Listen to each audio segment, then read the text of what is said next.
Yaurana et Maïva, très heureuse de vous retrouver dans Outwa Fari. Nous sommes aujourd'hui avec Hirinwi Cave Germain, médiatrice familiale, pour parler d'un art délicat, celui de dire ce qu'on ressent sans blesser, apprendre à s'exprimer clairement et sereinement. C'est tout un chemin et la CNV nous y guide. Yaurana Hirinwi. Yorana Taina. Les mots peuvent être des murs ou des ponts. À nous de choisir ce que l'on construit avec. Pourquoi est-ce si difficile de dire ce qu'on ressent, Hirinwi?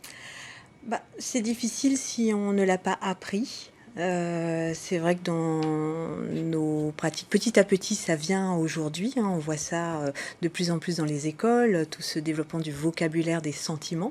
Mais si on ne l'a pas appris, ça peut être difficile, d'autant plus si le sentiment est désagréable. Si on vit des sentiments de l'ordre de la peur, de la colère ou de la tristesse, on n'a pas tellement envie d'y aller. C'est pas confortable, c'est pas agréable d'aller regarder ça. Donc notre réflexe, si on n'a pas appris à nommer toutes ces émotions, ça va être plutôt d'être tourné vers l'extérieur et pourquoi pas de prendre quelqu'un ou une situation pour responsable de ce que je vis. Voilà, ça va être un réflexe plus facile, voilà, dans une volonté peut-être de se protéger, de ne pas aller voir ses émotions. Maintenant, quand on a appris à le faire, et la CNV est un merveilleux outil pour ça, on comprend que le sentiment, en fait, n'est qu'un message, comme un signal d'alerte sur un tableau de bord d'une voiture, comme une jauge d'essence qui nous indique oh oui, il faut aller faire le plein du réservoir. L'émotion n'est qu'un message d'alerte qui nous indique qu'on a un besoin qui n'est pas nourri, qui n'est pas satisfait. Donc on va mettre en place une action, non pas pour changer l'autre, avoir un impact sur l'autre ou la situation, mais pour nourrir ce besoin, pour satisfaire ce besoin. Voilà. Comment formuler une demande sans que cela soit perçu comme une critique? D'abord, c'est déjà avoir conscience des attentes. Souvent, derrière une demande, on a des attentes. Pouvoir formuler ces attentes en demande. Et la demande, en communication non violente, la demande, elle est négociable. L'autre a le droit de dire oui, l'autre a le droit de dire non, pardon. Oui aussi. Et oui aussi, évidemment.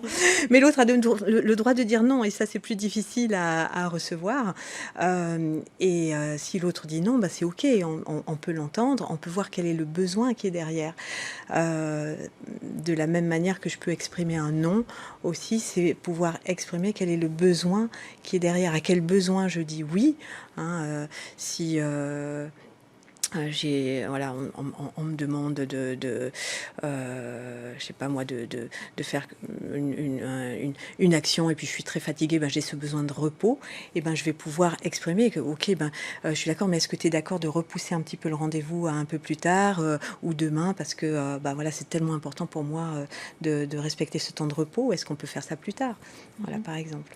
Justement, comment peut-on apprendre à exprimer un non sans culpabiliser? Et voilà, c'est ça, c'est exactement ça. C'est pouvoir exprimer un besoin derrière le non. C'est vraiment à quoi je dis oui quand je dis non. Voilà, et je ne dis pas non aux besoins de la personne. Je peux aussi entendre que la personne en face est en train d'exprimer à travers sa demande, sa stratégie, sa solution. Elle exprime un besoin que peut-être elle n'a pas de mots pour le dire, mais moi je vais pouvoir entendre ce besoin derrière, et je ne dis pas non à ce besoin parce que c'est un besoin d'être, c'est un besoin fondamental, mais je peux dire non à la stratégie. Donc je ne vais pas blesser l'autre parce que je ne vais pas toucher à ce qui est important et fondamental pour cette personne. Par contre, je vais pouvoir négocier sur la stratégie à mettre en place. Quels sont les pièges à éviter lorsqu'on veut pratiquer la CNV avec ses enfants? Les pièges à éviter au début, c'est de vouloir vraiment insister là-dessus, sur le langage des sentiments et des besoins, d'y aller un petit peu avec force, avec ses gros sabots. Voilà, on a appris quelque chose qui nous, tout d'un coup, qui nous change notre manière de voir la relation, et on a envie absolument de le partager en famille, etc. Donc, la CNV, c'est aussi juste une qualité de présence, c'est d'être là, c'est aussi une qualité d'écoute, une qualité d'accueil.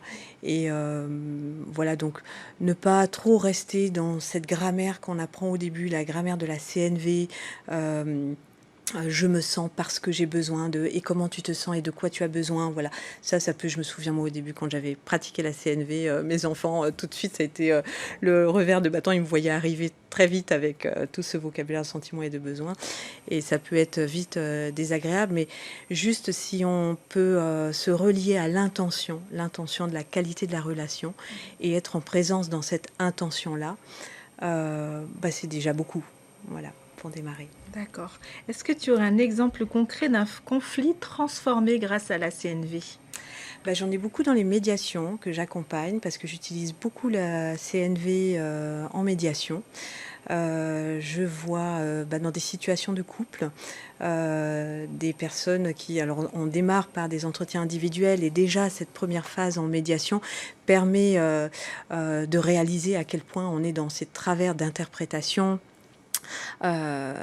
ou de vouloir garder le contrôle, imposer les choses parce qu'on n'a pas la confiance que, on puisse coopérer dans une relation et d'aborder des notions de base, en CNV dans ces situations de conflit, en médiation, oui, ça crée des vraies prises de conscience.